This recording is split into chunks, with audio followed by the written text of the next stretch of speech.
नमस्कार। मेरे लघु कथाओं की श्रृंखला में आज मैं आप लोगों के सामने जो कहानी लेकर आया हूँ उसका नाम है भूख। कैसी भूख। इसे अंत तक सुनिए। देखिए ये क्या मैसेज देना चाह रहा है, क्या बातें हैं। हे माँ, सुना है लोग आज कन्या पूजन कर रहे हैं। मैं कब से भूखी हूँ, इस बरसात में बैठी ठिठुर रही हूँ, पर कोई नहीं आया मुझे अपने साथ ले चलने के लिए। मैं भूख बर्दाश्त कर भी लेती हूँ, पर मेरी छोटी बहन भूख बर्दाश्त करना भी सीखी नहीं है।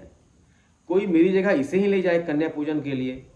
मैं बगल में ही बैठी रहूंगी, खाने के लिए कुछ भी नहीं मांगूंगी। अपनी बहन को खिलाने से ही अपनी बहन को खिलाने से ही मेरा ही पेट भर जाता है। जब मेरी माँ जीवित थी ना, उस समय हम दोनों के खाने से ही मेरी माँ का पेट भर जाता था। वह अब मैंने सीख लिया है। आखिर माँ के मृत्यु के बाद इस बहन की मैं ही माँ हूं, मैं ही बहन हूं। ये तो बेसुध हो गई। ओह, 2 दिन के इंतजार में इसने कुछ खाया नहीं है। आज कन्या पूजन है, शायद कोई कन्या पूजन में भोजन खिलाने के लिए बुला ले। चल मुन्नी, चल उठ, चल कचरे से पेट की आग बुझाएंगे।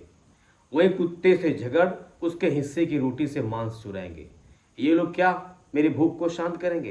ये लोग तो मुझे खा जाने वाली निगाहों से हमेशा कुत्तों की तरह घूरते रहते हैं। चल मुन्नी उठ, चल उठ। मुन्नी उठती नहीं है। मुन्नी, तू कुछ बोलती क्यों नहीं? मुन्नी, अरे मुन्नी तो मर गई। ओह, लगता है माँ तुझे अपनी सूखी स्तन से दूध पिलाने के लिए अपने पास बुला ली है। वाह माँ, फिर तूने मेरे साथ बेईमानी कर दी ना, फिर मुझे अकेला छोड़ दी। ओह माँ, इस मतलबी फरेबी जहान में मैं अब किसके साथ जीऊंगी? एक मुन्नी का सहारा था, वह भी तूने मुझसे छीन ली। माँ कह के वो रोती है, अपनी आंखों को पोंछती है, आंसू पोंछती है।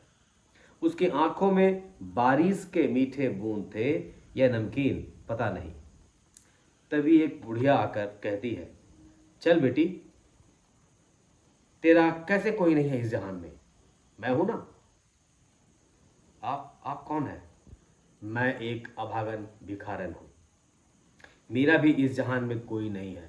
चल हम और तुम मिलकर आगे जिंदगी गुजारेंगे।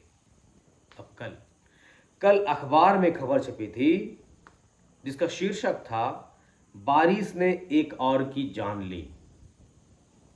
शहर के किनारे दूर गटर में एक 12 वर्ष की लड़की की लाश बरामद हुई है, जो शायद लावारिस लाश है।